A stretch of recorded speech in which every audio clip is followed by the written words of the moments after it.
of distinguished educators for today's debate. The Chief Educator is Cik Taufik Muhammad Amin from SMK Putrajaya. Next, we have Puan Diana Fatimah binti Ahmad Sahani from ELTC, KPM. Our third educator for today is Nur Azmah binti Muhammad Yunus from SMK Kajang Utama. Our fourth educator is Puan Fatmawati binti Saharin from SMK Putrajaya Presint 11-2.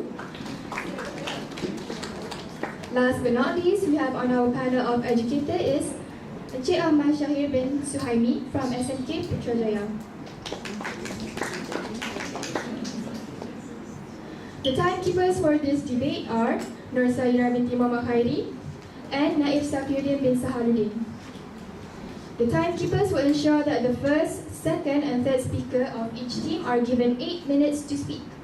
The timekeepers will ring the bell once after the first minute and the end of the 7th minute to signal the time allocated for each speaker. At the end of the 8th minute, the bell will be rung twice.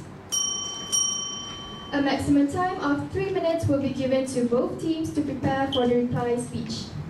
The time allocated for the reply speech is 4 minutes. During the reply speech, the timekeepers will ring the bell once at the 3rd minute to signal that the speaker has 1 minute left. At the end of the 4th minute, the bell will be rung twice to signal the end of the time allocated for the reply speech. The two schools in today's debate are from SMK Putrajaya Presint 61 from the government team and SMK Putrajaya Presint 5-1, which is the opposition team.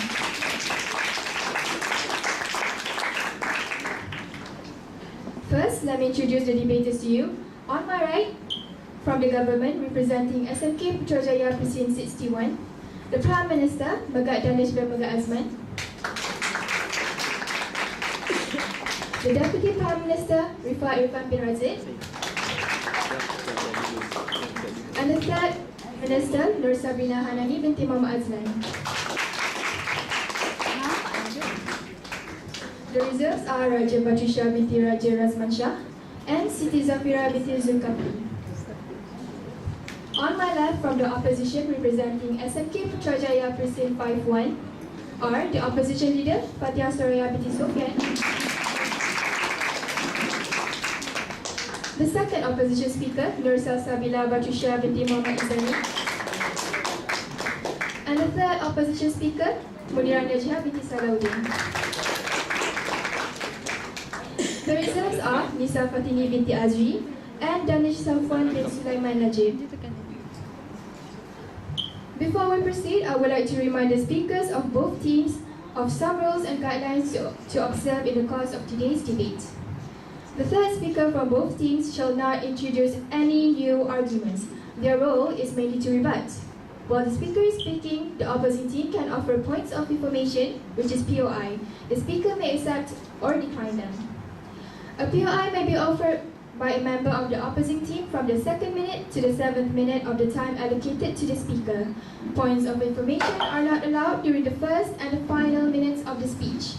A bell will be rung to signal the beginning and the ending of the time allocated for points of information. A time limit of 15 seconds is allowed for each POI. Giving and taking of points of information should be done politely. A speaker is required to raise his or her hand and to stand when putting forth a POI. Rude, abusive, or aggressive behavior in both instances will lead to a reduction of marks from the style section. A speaker must give or take at least 2 points of information during the course of this debate. After all the speakers have spoken once, the first or second speaker for each side gives a reply speech, with the opposition reply being delivered first and the government second. No points of information may be offered during the reply speech. Finally, no heckling or harassment or barracking is allowed at any time during the debate. I would like to remind everyone in this House of Parliament to turn off your mobile phones or set them on a silent mode so as not to interrupt the course of today's debate. Without further ado, I call upon the Prime Minister from the government team, Megat Danish bin Megat Azman, to deliver his speech on today's motion.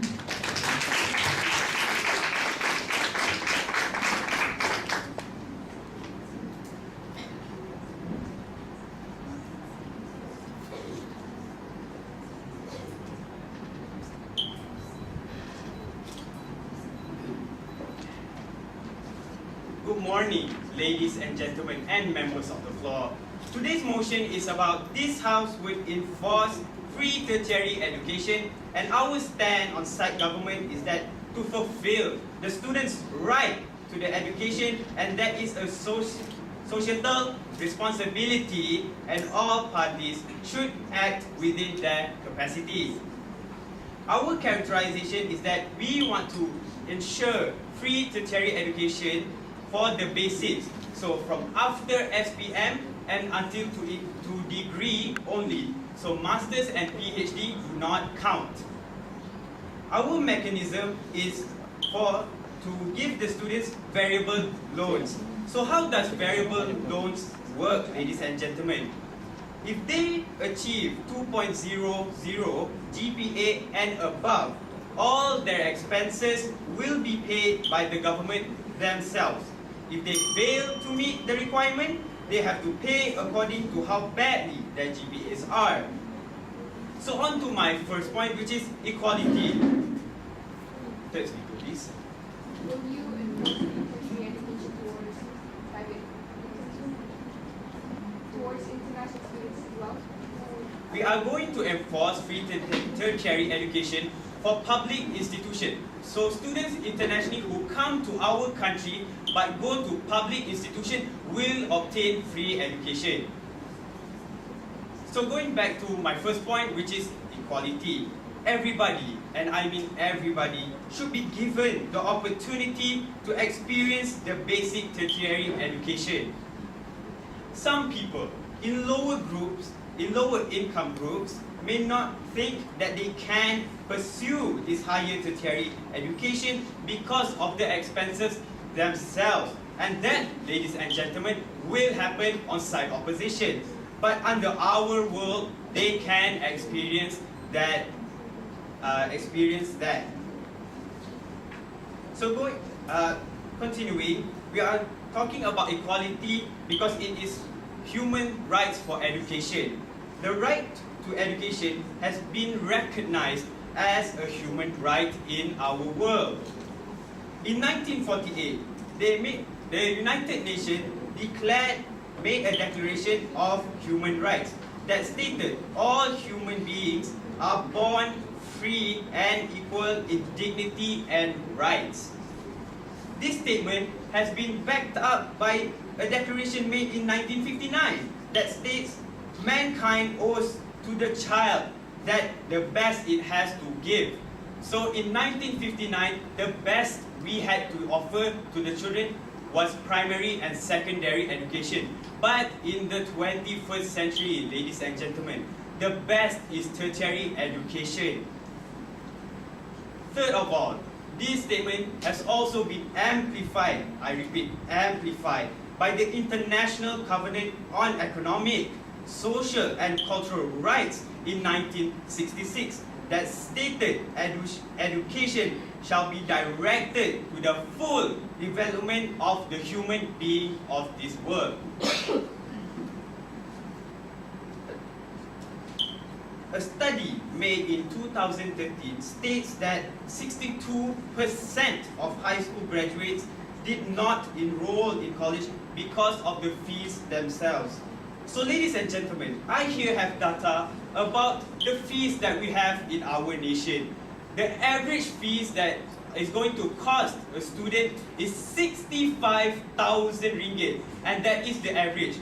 The lowest fees is only 15,000, but that is still a lot for low-income people. Yes? For instance, public universities such as your ITM, sometimes the government can also fund their fees, and the lowest they'll have to pay is at least 500 bucks.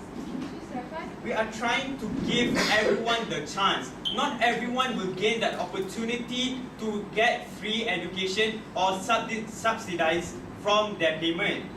So going back to our data, the highest you have to pay is for veterinarian, which is 200,000 ringgit for 10 semesters.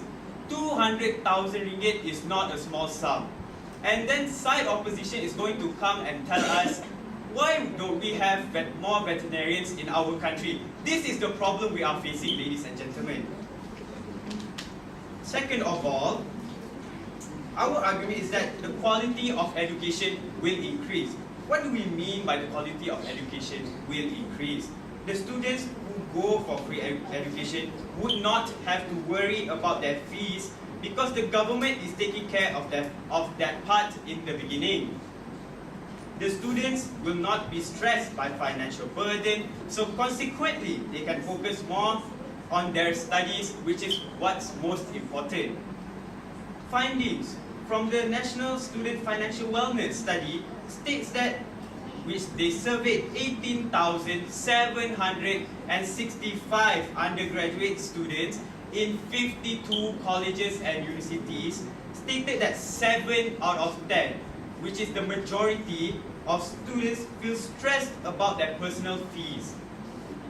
Nearly 60%, ladies and gentlemen, said they worried about having enough money to pay for schools, while half of them are concerned about paying their monthly expenses. Ladies and gentlemen, monthly. The findings suggest that the pressures on student loan debt and findings way to make ends meet are weighing on the college students themselves. In fact, 32%, and I repeat 32%, of students report neglecting their studies at least sometimes because of the money they owe the government or towards other government organizations. So by taking away their burden for financial problems, the students will be more inclined and determined to keep up a good grade for the betterment of their nation. So at the end of the day, what do we actually want on side government is that we want to ensure better education for our people that can benefit our nation as well, so that we can make a better generation that can excel in our own world. So if you believe that the points that I have given today should and have to be done to ensure the greatness of our nation today, do side with side government.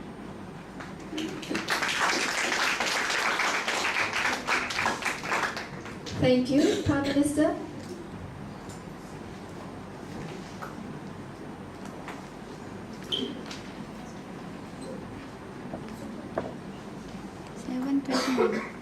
Seven twenty-one.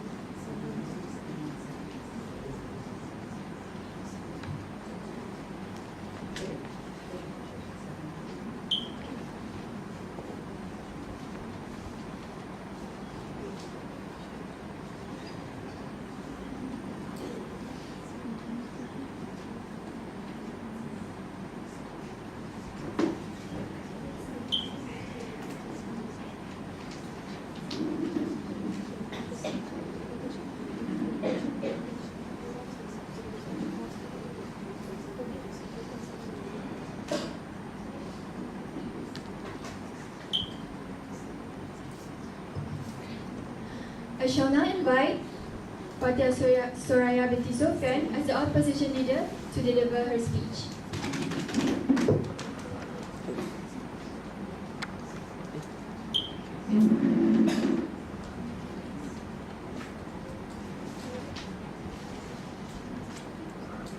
A famous quote goes, "Be the change you want to see." Now I understand that side government they have good intentions on their side, but side opposition believes that despite that, fighting for free tertiary education is highly unnecessary for today's debate, and we will clarify on that in our further arguments. But first and foremost, good morning. I bid to respected panel of adjudicators, ever accurate timekeepers, worthy opponents, comrades, and members of the floor.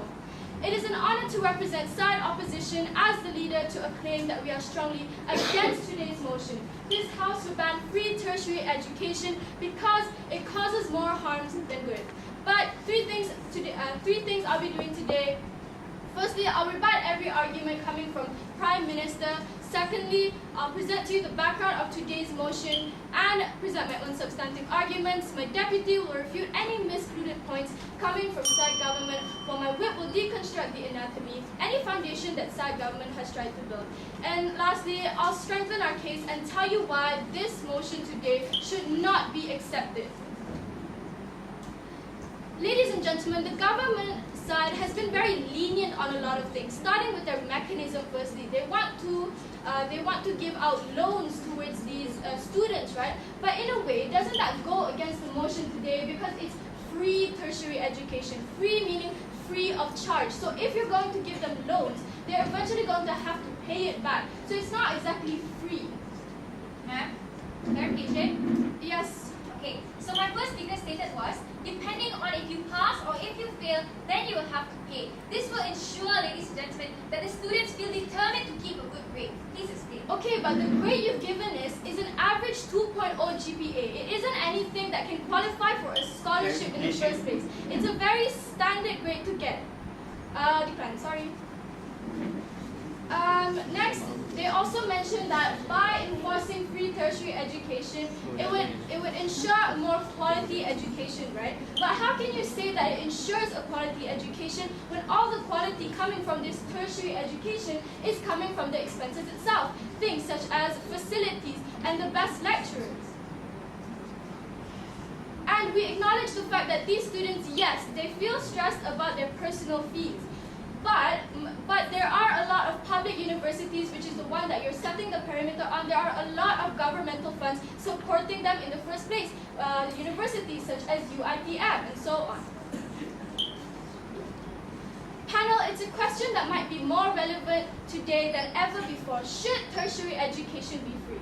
Many people have very passionate opinions on them. I'm sure side government and side opposition are one of them. But this question deserves a lot more than a simple yes or no answer. It deserves an open mind and balanced exploration of the potential benefits, drawbacks, and alternatives. This brings me to my first point, the feasibility of a free tertiary education. By enforcing free tertiary education, it doesn't necessarily guarantee that there will be a more fairer education system. So for instance, I'll take Brazil, right? So they decided the federal universities were subsidized to deliver free education, and firstly, the initial response was overwhelming. From 2002 to 2012, there were about the numbers of people who were attending these universities were doubling up to 7 million, right? But the majority of students who were accepted into these free tertiary education universities are predominantly middle class or wealthy students who could pay for their education. Such partiality, they defeat the intentions of free education. The Prime Minister said himself, right, he wants to attain equality for everyone. But how can you say this when in Brazil it's already been shown that most of the people who attend these free tertiary education universities are people who can afford it themselves? Free education is not all bane with no boon. Neither am I suggesting that a free education system is bound to fail, but the real challenge here is the feasibility of enforcing this free tertiary education in the first place. In the current financial status of Malaysia, right, if you want to implement this in Malaysia, the current financial status is not something that can be compared to places such as Nordic countries, the places that are implementing free tertiary education. Why do we say this? Because there's been a regression in the financial status of Malaysia, things such as projects that have been cut off, and expenditure fees. Ma'am? The system of paying for universal healthcare, education, pension, they threaten to bankrupt these countries. Yes. Okay, so you're trying to tell us that the now is much more important than the future. No, I did not say that, but I'm saying that if you want to implement this now, it's not the best. And we don't know for sure if the financial status in Malaysia will be even better. So we can't say this for sure because you're basing assumptions coming from your arguments. The cost of paying for free education is ruinously high. In the OECD, 1.9% of GDP, a third of education expenditure is spent on tertiary education. For countries to survive, especially Malaysia, that's in its developmental age still, They must rethink what they can afford to provide freely to these citizens. With financial obstacles occurring one way or another, SAD government, are you affirm that free education is feasible to be implemented in a country that's still developing like Malaysia? Not only that, recently outgoing South African President Jacob Zuma announced free education for the poor and working class students in the country, right? The announcement came as the National Treasury and economists cautioned that this populist move could potentially jeopardize the country's finances. Why do I say that, ladies and gentlemen? Even if side opposition manages to go through with the motion today, there will be several consequences that side opposition feels must be put forth.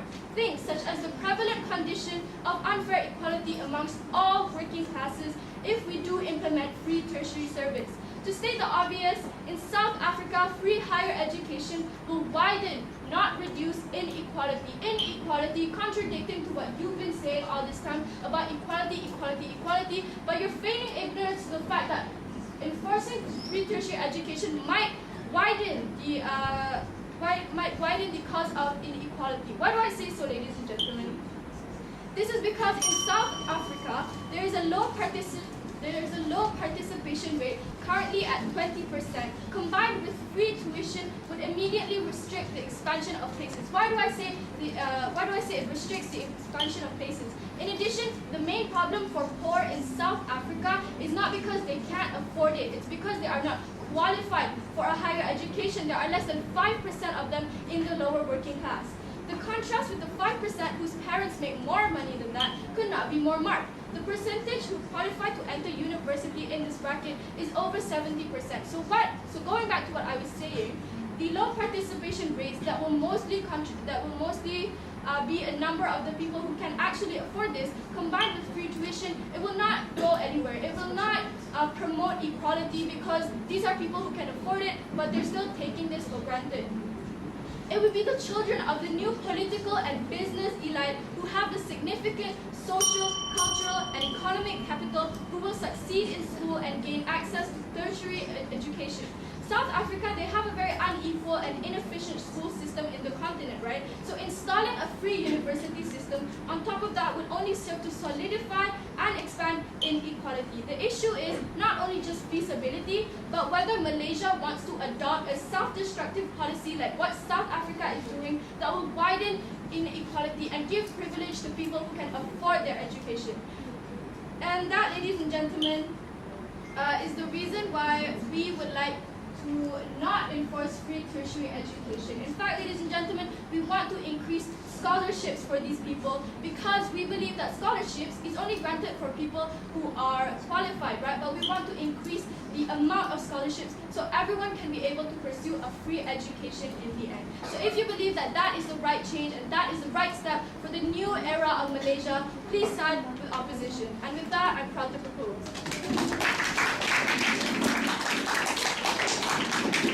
9-3. Thank you, opposition leader.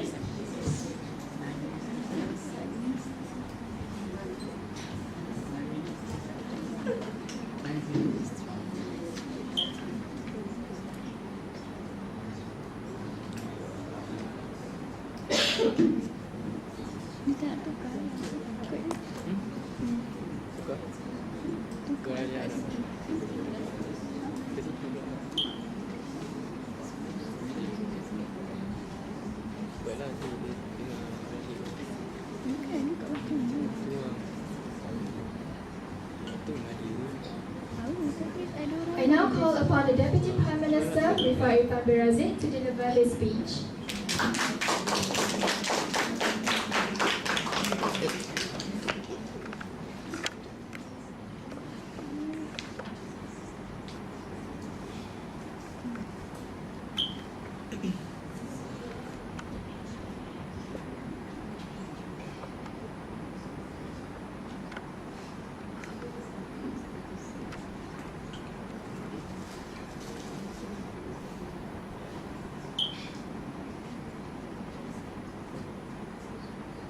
Good morning, ladies and gentlemen and members of the panel. Today, we on side government strongly stand with the motion that was given that this House would enforce free tertiary education. But before I go on to my arguments, I would like to rebut some things that people on side opposition have said. I fear that side opposition has not understood our mechanism. They say that the loans, the students will still pay. But what we're saying right now, we're giving them variable loans. That if the students, they reach our minimum grade that we want them to reach, they will not have to pay for these loans and such. So the students can focus on their studies, and it gives them more the drive to focus on their studies itself, right? And they say how in these public universities we have to pay for the best lecturers and everything. But the best lecturers are already getting paid by the government itself. It's a proven fact. And if we pay for these students, what's the wrong? The students will not feel oppressed by how they have to pay for all of their taxes and all of their fees that they are given inside the school. We're trying to say that how on your side will you ensure equality if you don't allow free tertiary education, enforce free tertiary education? Because you know how the wealthy and the middle class can pay for the universities? What will happen to the people below that? What are their chances? Where will their dreams go? Because they also have the right to learn. Yes? You're not engaging with what I said. The problem here is that these poor people, it's not the fact that they can't pay for it, it's the fact that sometimes they aren't qualified to be in tertiary education. Are you stereotyping all poor people to not being qualified to do these things? They have the same chance as everybody else. Because they can learn themselves. They have their own drive. Every human, it depends on how you are. And are you saying that all poor people cannot have the chance to enter these universities? They should be given the chance. And that's how we on-site government will help the equality to become balanced. You say that this is one of the projects that will be taken off, that will be breaking down, but you don't see the right side of this project that actually gives a good benefit to the country really well. Because if you know that universities give higher education, that gives them the higher chance to improve themselves, higher chance to be good in life, so that they can work in this country that we call Malaysia right now and prove that we are worthy of being called a developed country, a country in development.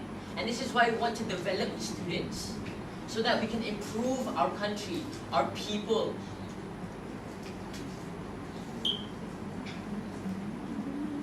Moving on to my points. We on-site government want to improve the quality of life, like I have said just now. If we give everyone the chance to enter, the same chance to enter these universities, to get their degrees, to get higher education without the risk of dropping out because they don't have to pay enough, then the country will be filled with more educated people and a society that leads to an overall improvement in the quality of life. Yes? Okay, so earlier in my speech, I mentioned that we will be offering, that we are trying to open more access to scholarships. So do you think that that could improve the quality of life as well?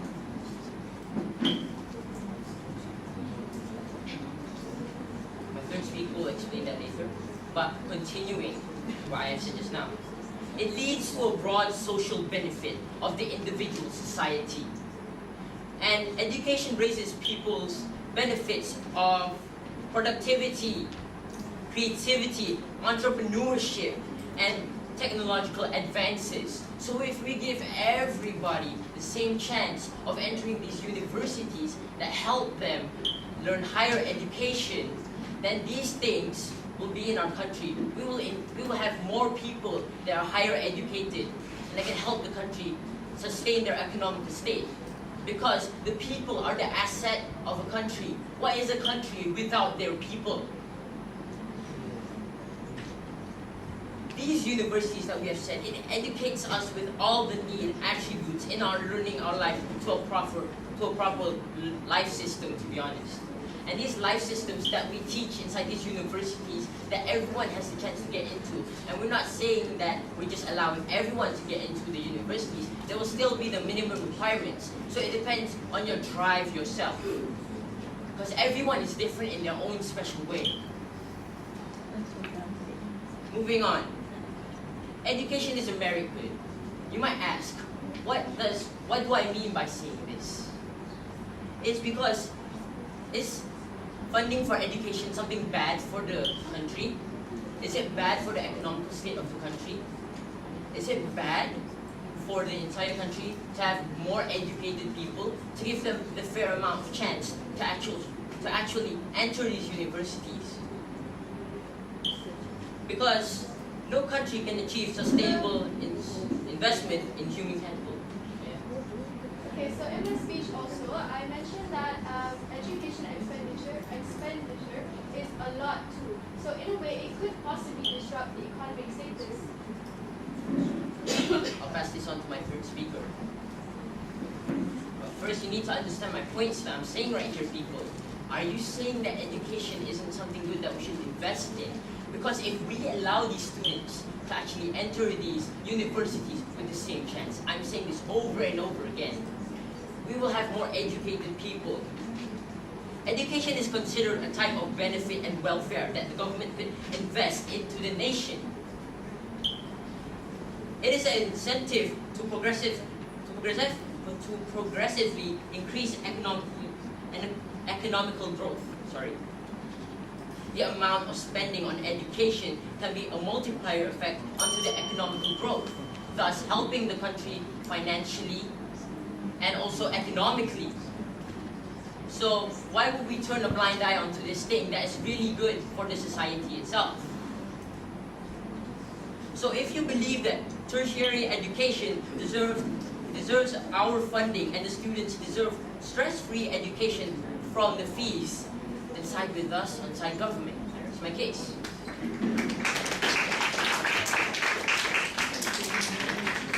Thank you, Deputy Prime Minister. 7:28.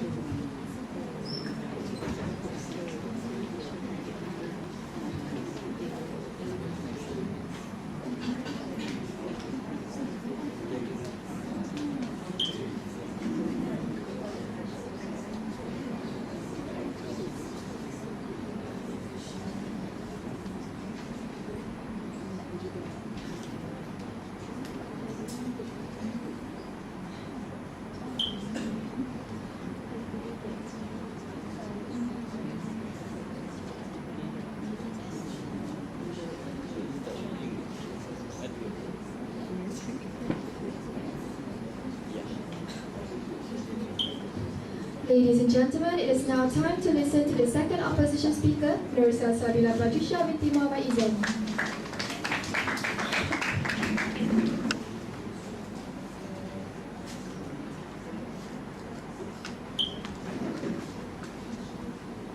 Good morning, I bid to the panel of honorable educators, esteemed timekeepers, worthy opponents, and members of the floor. It is my privilege to be debating as the second speaker from the opposition bench on today's motion. This House will enforce free tertiary education, right? We as the opposition side clearly disagrees with the motion because it causes more harms than good. Two things I'll be carrying out today. Firstly, I'll be rebutting points presented by the Deputy Prime Minister. Secondly, I'll be laying out points of my own along with strengthening the foundation of my case, of our case, right? Ladies and gentlemen, free education is education funded through taxation of government or charitable organizations rather than tuition funding. Many models of free higher education have been proposed. Though it seems like a fantastic dream to live in, right? It is undeniable that there are possibilities of it backfiring. Other than that, it just seems like a preposterous policy to be implemented. We as the opposition bench shall prove to you why it's not feasible. Ladies and gentlemen, why I say that it looks like a fantastic dream to live in, right? But it's preposterous to implement this type of policy. Everyone would like to have a free education, the one where you don't have to invest your money in, the one where you don't have to pay for anything, and rather you just go for the education free, right? But harms, ladies and gentlemen. I'll explain this later. Before that, I'd like to rebut points presented by the Deputy Prime Minister himself. He said that we're not engaging with their mechanism, right? He said that, like the Prime Minister had proposed, they had proposed variable loans, where if these students pass the minimum GPA, they don't have to pay for the fees or for the loans, right? Ladies and gentlemen, I tell you this. It has been proven that 70% of college students, they have reached the minimum amount of GPA that had been set by the government team, right? 2.0 is a very low rate, right? 2.0, anyone could reach that. I couldn't say anything if they were to say that the minimum rate is 3.0 or 3.75, right? And also, I feel like something is contradicting between the Prime Minister and also the Deputy Prime Minister, because from the Prime Minister, he has stated that, oh, these students, they are being stressed due to debts, right? Due to loans. While the Deputy Prime Minister had said that the variable loans that they had proposed will make these students be free from these debts, right? They will make them don't have to pay for the loans or the fees, considering the fact that the government has already supported them. I feel like they are contradicting each other. Ma'am? Decline. Proceeding to my first point, higher tax rate. Anything free is a fantasy. Free education appears to be free because the taxpayers shoulder the financial burden of the students. People pay for different kinds of taxes, such as income tax, duty tax, import or export taxes, right, and so on. When the government wants to enforce tertiary education, right, where do they get the money to fund these universities, ladies and gentlemen? From taxpayers, of course.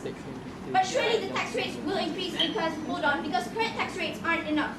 I'll give a few examples. Countries that offer free tertiary education tax civil servants painfully.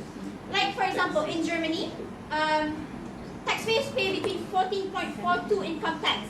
Similarly, taxpayers in Spain, they pay income tax of 14.25.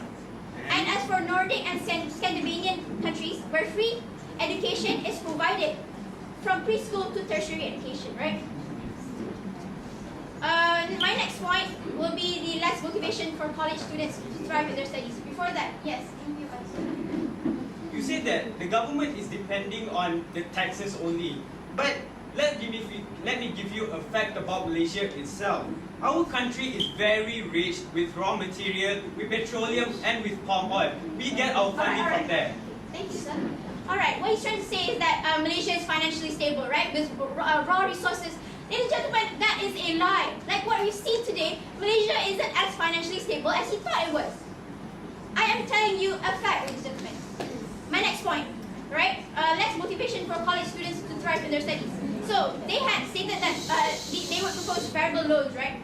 Also, what do I mean by variable loans? 70%, most 70% of college students, they reach minimum rate of 2.0 GPA, right? So this will not encourage them to struggle more in the studies. Ma'am? Decline. This happens mainly because they have developed a mindset that education is free. Plus, they would eventually feel that they don't have to try hard, since they're not the ones paying for it, ladies and gentlemen. Countries that have implemented free education, they face drawbacks. For instance, take the world's happiest country, right? Denmark. Danish students are granted a monthly allowance for living expenses. In return, these students have grown complicit and are idling away as eternity students. Danish students are losing the sense of urgency to graduate and contribute to the workforce. They even have the audacity to skip exams by taking sick leave, right? Decline. Alright. The movement to make college free may continue to grow, but a recent study conducted by the economists at Harvard University, right, and the University of California, it has been proven that students benefit for more when college spend to improve their academics, rather than making it free, right? It's a big picture, ladies and gentlemen. Something's not working and something's just not enough. Do you not see it? Do you still not see it? Ladies and gentlemen, before that, I'd like to explain more about our counter proposal. We have stated that we would implement the status quo, ladies and gentlemen. which is scholarship, right? Like what we have seen now, there have been many charitable foundations that actually sponsor scholarships for people who deserve these scholarships, right? What we're trying to implement is that, what we're trying to propose is that we're trying to say that we should add more scholarships for the students who deserve these scholarships, right? And it is the government's duty to actually enforce scholarships for students who deserve it, not enforce tertiary education. Fine. So, scholarship, right? Instead of we enforce tertiary education, when we actually give scholarships to people who deserve it, rather than opening up opportunities for people who might take tertiary education for granted, when we open up free tertiary education, the people who might come, they might take this for granted, right? They might see this as an opportunity. They might say that, oh, I won't work hard because I didn't pay for that. While for scholarships, if people who are actually working hard, people who are actually dedicated into studying, ladies and gentlemen, why I tell you this is actually essential to actually make sure that the future of our generation is educated and are actually, what I'm trying to say is that our counter proposal provides more benefits than what they're trying to propose to us today. Before I take my seat, I'd like to reaffirm our stand as the opposition bench that we believe this House will not enforce free tertiary education because it causes more harms than good. And I'd like to thank everyone for lending your ears, and I'd like to thank everyone for having an open mind throughout this whole discussion or this whole debate, right? And I think I've stated enough points to ensure that the opposition side should take the win for today's debate. And with that, ladies and gentlemen, I rest my case. 18. Thank you, 18. second opposition speaker. 18. 18.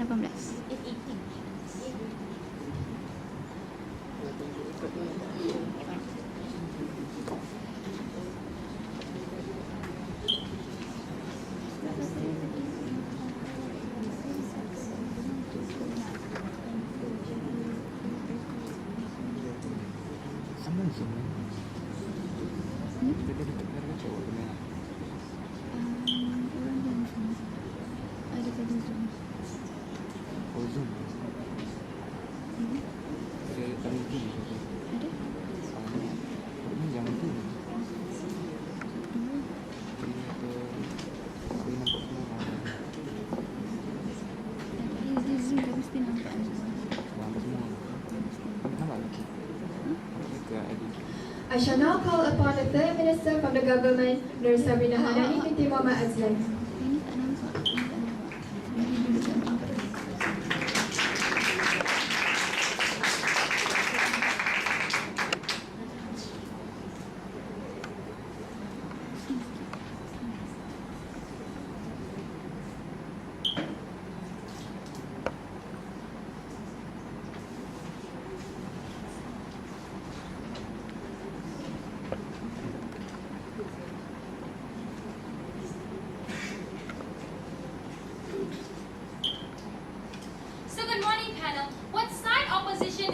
To understand what we're trying to say in this side government is the students, your youth in your country is your assets of the country. If you do not ensure that your assets of the country are educated and well taken care of, how can you even ensure that your country will continue to be developed, my dear side opposition? So now, moving on, I would like to restate our stand because I don't think side opposition quite heard it even though we already repeated it time and time again. So see, our stand is that if we want to do it to fulfill the students' rights to gain an education because it is a societal responsibility and all parties, including you and me, should do the best we can to help these students gain their education. Now moving on to my rebuttal. So I will rebutting the first speaker first. One of the things that she stated was that wealthy people will take advantage of this, ladies and gentlemen. Well, firstly, you cannot stereotype all wealthy people to be able to go to college in the first place. That's the first thing. Second thing is, you cannot stereotype all wealthy people to take advantage of this, ladies and gentlemen. Coming back to our mechanism, what do variable loans mean? It means, ladies and gentlemen, if you pass the minimum requirement to pass your exams in your course, hence you will not need to pay for your education. Why do we put it at such a low one, ladies and gentlemen?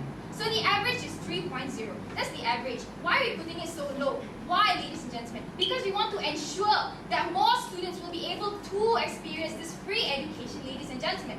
But if you were to fail in your course, hence, depending on how badly you fail, then you will have to pay. It will still beat underside opposition by the statistics given by my first speaker, 65,000, ladies and gentlemen. Not accepted. 65,000 is not a small number to pay. Do you have 65,000 right now? I can't say that you don't, but I'm sure I do. So 200,000, ladies and gentlemen, to be a vet, ladies and gentlemen. So now, side opposition can come up and tell us in the future, oh, I wonder why there's so little vets in our country. I wonder why, ladies and gentlemen, I wouldn't know. So next thing is she also stated that the facilities and the lecturers they need this money to maintain it. Firstly, it is accepted government institutions, which is what we are trying to talk about today. Government lecturers are paid by the government. For any clarification, their grade is actually DH. Hence, they are paid by the government, ladies and gentlemen. These facilities, ladies and gentlemen, can be easily get by the government. For example, if you need 10 computers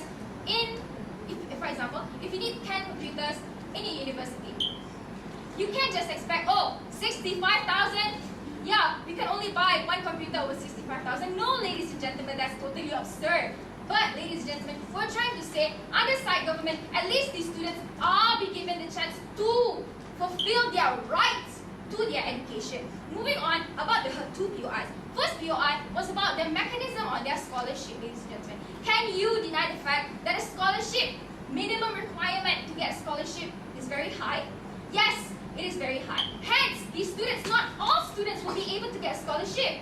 Not all students. Now let's take a look at our seniors, ladies and gentlemen. You can count with your two hands how many students have gotten a scholarship, because it's really hard to get a scholarship, unlike that inside opposition. But inside government, ladies and gentlemen, all of these students are being given the opportunity to get this variable loan. Hence, they will be given the opportunity to have an education, yes.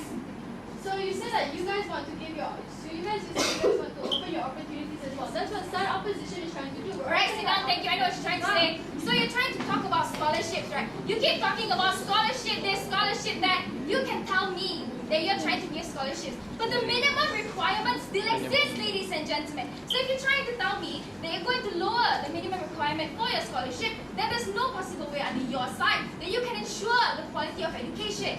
Moving on, she also stated about how the economy will drop because we're going to take so much money from the economy for the students, ladies and gentlemen. Whereas that is not true, ladies and gentlemen. Now let me tell you this, opposition. The money is there. Now take this budget cake, see.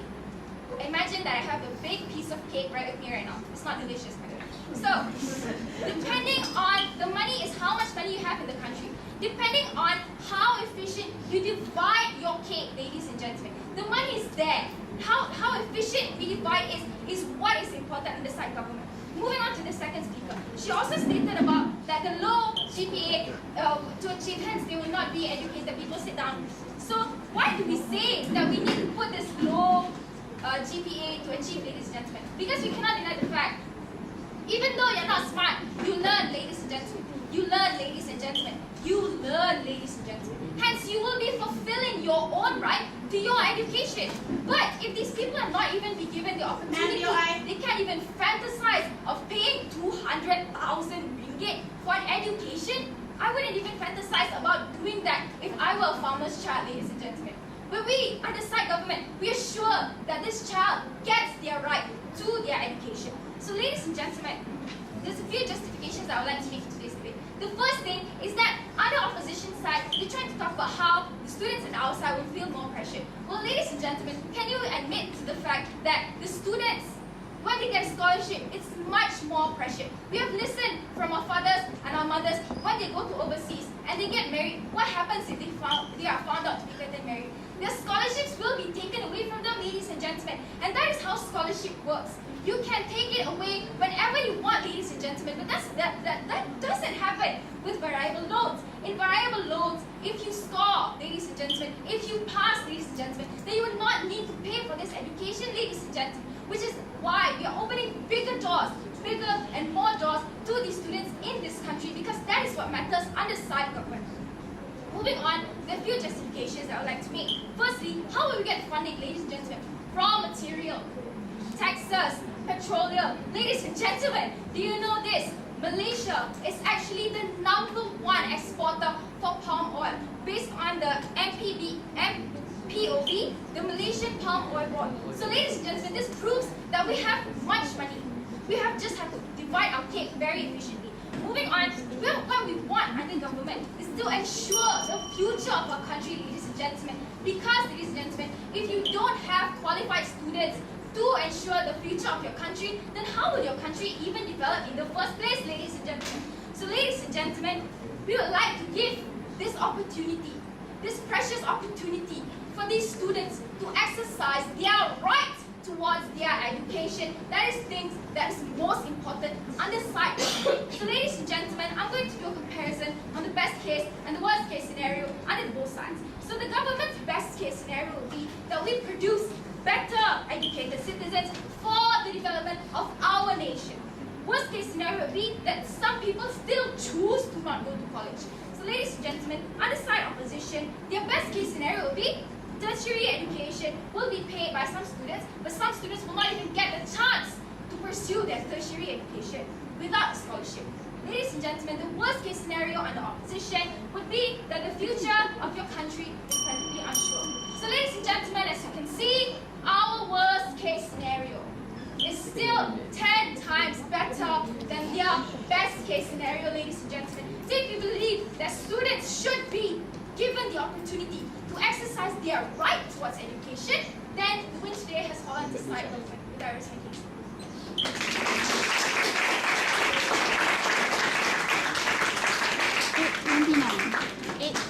Thank you. The Minister from the government team. Madam, 8:22.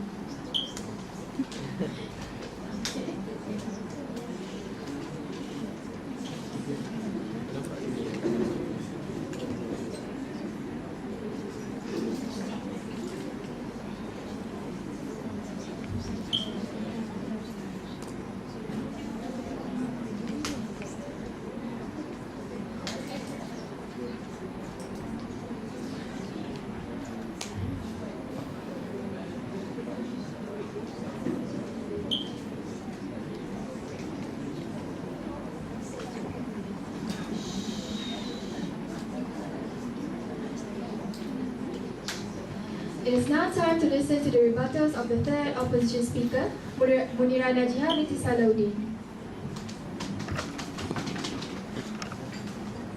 Assalamualaikum and a very good morning to everyone present in this room, right?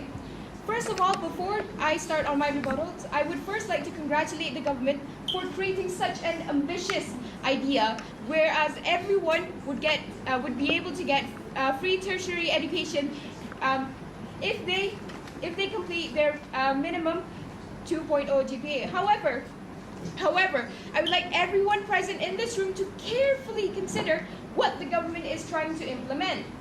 So their mechanism is that anyone who reaches the minimum 2.0 GPA don't have to pay. Do you know what this is going to create? These are going to create lackadaisical students who don't even try to achieve anything because they know they have this in the bag. It's 2.0 GPA. Anyone can reach it. It's fine, right? That is what's going to happen. And that was very, very clear in my deputy leader of opposition speech, right? Also, the students, they will not be motivated to try their best, and they would settle for the minimum. They wouldn't try to push their limit. They would just settle for 2.0 GPA. And you know what this will create further? It will create a nation with a decreased quality on education, because all of the students just does not try their best. They become students who does not even try. They become students who does not achieve, and this will create a nation that cannot develop properly. We cannot become a developed country if we have these kind of students, right? Yes? Are you stereotyping all students to be these people who are laid back and just rely on the government? You know, You're saying all that'll students... come my speech, so fine. Right? So the whip had stated that this motion will ensure that everyone gets a taste, right? That everyone will know what it's like to have tertiary education, and that is the problem that we have. That is the problem in this motion. If everyone gets free tertiary education, the level of quality on the education will drop, seeing as nobody will try, and that has been forced out. That has been shouted by side over and over again, and yet somehow the government did not get it in their heads, right? Second of all, what the whip had stated, in order, that's the man, yes? I'll go for you first, yeah? You're saying that all students from high school can go into these universities, but we're still not taking away the minimum requirements that they have to reach. So they still have to excel in their exams themselves to go to... But did you not hear what I just stated? The minimum is 2.0 GPA. That is That's not for the high incredibly low, right? Also, the whip had stated, let's imagine there's this theoretical cake where everyone, if they divide it properly, everyone would get the same one. Everyone will be treated equally. However, I would love to have cake right now. However, that is not possible because we don't even have it in the first place, ladies and gentlemen. Right? We don't even have the cake in the first place. How can we divide it properly? Because who will prepare the ingredients for this cake, right? Who will bake the cake? Who will serve the cake? Who will put the icing on the cake? It is the taxpayer. The taxpayer had to burden all the responsibilities that would happen if we pass this motion that this house will enforce free tertiary education, yes? Okay, so you're trying to ask me who's going to bake the cake, who's going to make the ingredients. The youth is your ingredients. Your citizens is your ingredients, ladies and gentlemen. Without the citizens, where are you going to go with the cake? But in order, right, to get free tertiary education, we have to pay for it. Who will pay for it? Are you asking the students to pay for it themselves? Are you saying the students have to make the cake? Why are you getting into this cake analogy in the first place? That is just weird. Make the cake and then divide it properly among themselves. Are you saying that the students have to? Are you saying the students have to prepare it themselves? Because if you are, that is exactly what we are going with the scholarship. By having scholarships, they return back to society what society had provided for them, right? The tax that is right now they pay back into society, it gets back into the government, and that is used to help the other generations, the future generations, the youth in their education, and so they would get the best quality of education as well. Yes? We are talking about the future education, the future generation. That is exactly why we're making this education having variable loans. Please explain. I would like to explain, but somehow I did not understand your mechanism. Variable loans, none of you actually properly specified the amount of loans. None of you actually specified how, you said if they fall into 2.0 GPA, they may or may not pay if they did badly, right? That is what you stated. Don't make that face. They may or may not have to pay. Who will decide on this? Who will carry this out? Right? You have not implemented a clear enough mechanism for the adjudicators, for my side, and for everyone in this room. You have not. And so you dare to say for me to explain myself? Right. Okay. Right. The Deputy Prime Minister had POI'd me stating that, why are our side keep on generalizing over and over again the situations that we are in? I would just like to say that is very hypocritical of you because you started generalizing. You stated that every low-income student cannot pay for their tertiary education. Something that my opposition had went against, had stated, had brought facts, right? Okay. Clarification. Sure. We want to give everyone equality. We're not saying equity, ma'am. Well, we are saying equity, so that's where I'm going. Alright, okay. So if we don't have qualified students, right? If we don't have qualified students, how will we develop our nation? That is what the whip had stated again, right? If we don't have qualified students, how will we develop nation? And that is a question I would like to ask the members of the floor ourselves. By lowering the minimum, by making the minimum 2.0, we will lower the quality, right? We won't have qualified students. And then again, how will we develop our nation? Right. I would first like to say that our side, lastly like to say that our side have been in this debate over and over again, came up with good proposals to rebut every single thing that the government had tried to feebly make, right? And all of them had reached a point into where it strike to the heart of what they are trying to implement, right? Strike to the mistake that they did not try to correct, that nobody have enough ingredients to make that cake. And with that, I would very much like to propose thank you for lending me your ears.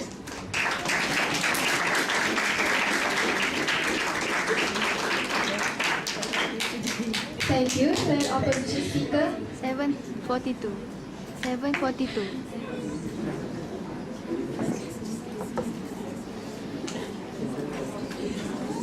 Now that we have heard all the three speakers from both teams, we shall take a short break of 3 minutes. During this time, both the government and the opposition team will prepare the reply speech. The audience is requested to keep quiet during this time.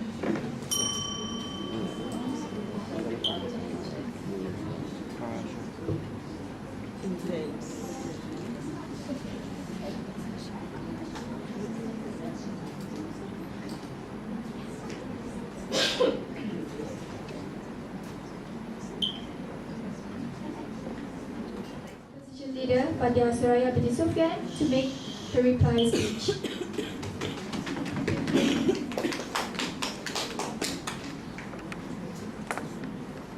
Panel, firstly, engaging with today's motion, this House would enforce free tertiary education. There are a lot of loopholes in between SAD government's arguments, contrary with what SAD opposition has been talking about. So firstly, few things I'll be doing today. I'll tell you what SAD government said, I'll tell you what SAD opposition said, and I'll tell you why SAD government should win today's debate. Why, panel, you should vote that this motion be rejected today. So firstly, ladies and gentlemen, I want to differentiate something between equality and equity.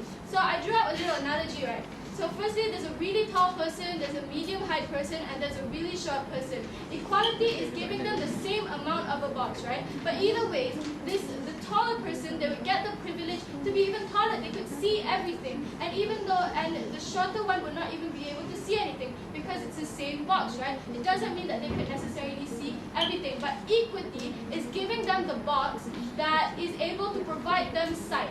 Things such as the taller one doesn't need a box, the shorter one needs a bigger box, and the medium height one would need a box that would fit for their height, right? So that is something about equality and equity. Equality is what SAD government is fighting for, right?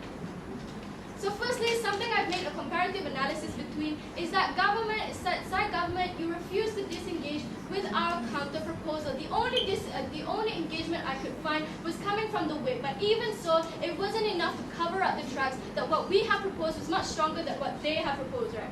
So firstly, they said that by scholarships will we be opening opportunities to these people? Yes, we will be opening these opportunities to people because there will be a bigger variety of scholarships, meaning that these students, they will put incentive into earning these scholarships, right? And then nextly, the Deputy Prime Minister, I realized that he was disengaging with our arguments. When I POI'd him about it, he kept passing it on to the third speaker. But as usual, the third speaker wasn't giving a clarification good enough to cover up the tracks, right?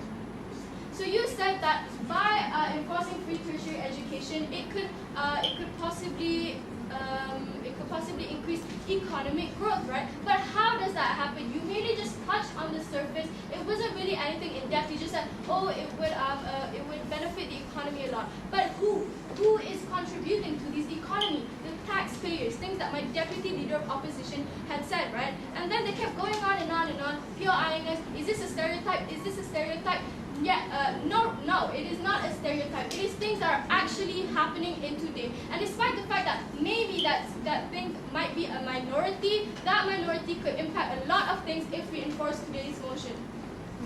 And lastly, the whip had also mentioned something about the worst scenario case is that these students, is that if we implement getting scholarships into students, there could be people who would not have a chance in pursuing that, right? But what are scholarships about? The people who deserve scholarships are the ones that work hard, that deserve to pursue that education. You're opening doors to people who take this free tertiary education for granted. They won't be pushing their limits just because you've given them a minimum requirement of 2.0, right? So moving on to what opposition said, we took into account things that are actually happening. We gave you factual evidence of things that are happening in South Africa, and we're giving the country a chance to firstly improve themselves before we move on to other factors, right? We want to prevent the deterioration of the country. Sure that the youth may be someone that is important in our future soon, right? But what happens to the now? Ladies and gentlemen, there have been a lot of arguments coming from side opposition. The fact that this motion is not feasible to enforce in the first place if you had listened carefully.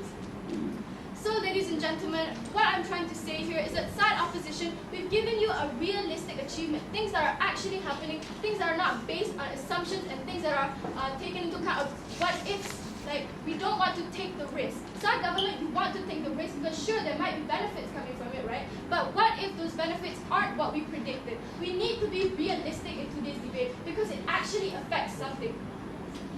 So, ladies and gentlemen, if you believe that side opposition has given better propositions than side government, and you believe that yes, this motion should be rejected because it's not feasible and it causes a lot of harms, then please side with opposition. And with that, I rest my case.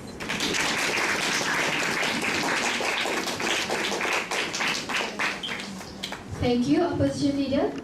I shall now call upon the Prime Minister from the government team, Megat Danish bin Megat Azman, to give his reply speech.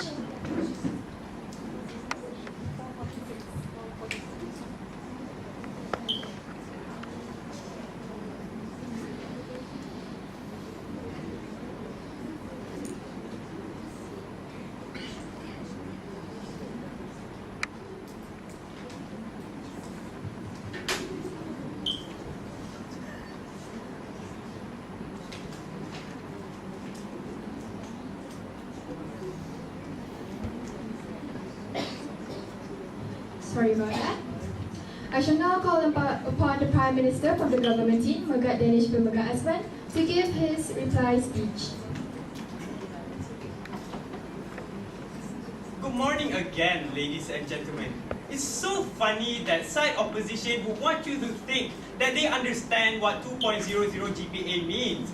2.00 GPA means is that is the minimum that has been set. We did not lower it. 2.00 GPA minimum has already been set even before we even brought this topic up.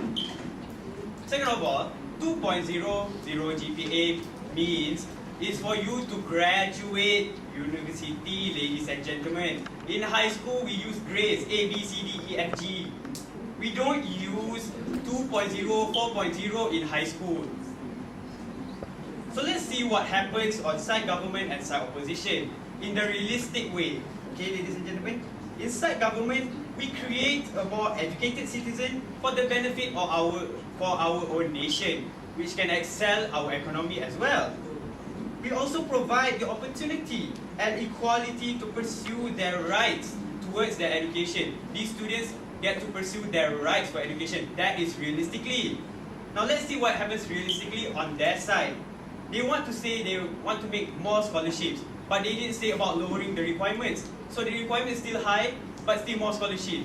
We don't see any correlation to how it can better your nation. So also they say that in their side, they want to give the people who deserve it. So what about the people who can pay? They pay. What about people who can't pay? Sorry, you don't pay, you can't go to college. That's it. Now let's see about the best and worst case scenario again on side government and side opposition. The best case scenario, ladies and gentlemen, in side government is that the future of the country and our great nation is assured. We can ensure that our nation can develop into a nation that is recognized by countries that are called Titan countries. For example, the United States, the United Kingdom, we will be recognized by them as a developed nation. In our worst case scenario is that a minority will fail and need to pay. Only a minority, ladies and gentlemen, because they have the drive to excel in their studies, so they don't need to pay. The best case scenario inside opposition, however, is a minority of people will meet the requirement for all those scholarships they have. And I say a minority, they have more scholarships, but maybe like only a minority will achieve those requirements. The worst case scenario is nobody gets scholarships because they don't meet the requirement, and the stress is still there because the students have to pay. So they put more stress on the students because they have a lot of scholarships, but the requirement is very high, nobody gets it, everyone has to pay. So at the end of the day, what we want on side government is that we want to produce more educated people. It's just that simple, people. We want to create more educated people that can move our nation towards a developed nation. That we can stand tall against the other countries that have stood taller than us before. That we can stand on the same level as them. But if we do not let free education be a thing in our country, then who are we to say that we have the right to stand with them? We are considered nothing to them if we do not allow free education. Hence, I believe that the wind today has fallen on side government because we ensure that we are going to make a developed nation because, as we said, the students are the assets of the nation. The people, ladies and gentlemen, are the assets of the nation. Without your people, without your educated people, you are nothing to other countries. They are considered developed nations because they think about their people first before themselves. Since I believe the wind has fallen on side government, I repeat, the wind has fallen on side government. I rest my case.